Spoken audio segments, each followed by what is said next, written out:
నమస్కారం ఘంటారావానికి స్వాగతం. ముందుగా ప్రధానాంశాలు. రాష్ట్ర ప్రజలు గర్వంగా చెప్పుకునేలా అమరావతిని నిర్మిస్తాం.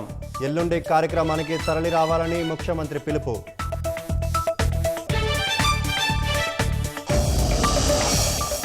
సింహాచలం దుర్ఘటనపై 72 గంటల్లో నివేదిక ఇవ్వాలని సీఎం ఆదేశం. బాధిత కుటుంబాలకు 25 లక్షల పరిహారం ప్రకటన.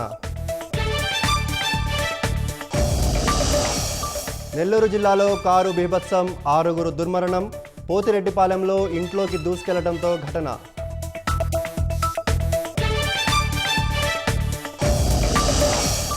కులగణనపై కేంద్ర కేబినెట్ కీలక నిర్ణయం. వచ్చే జనగణనలో సర్వే చేపట్టబోతున్నామన్న అశ్విని వైష్ణవ్.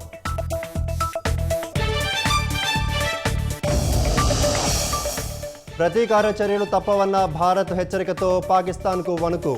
సరిహద్దు వద్ద భారీగా సైనిక బలగాలు, రాడార్లతో మోహరింపు.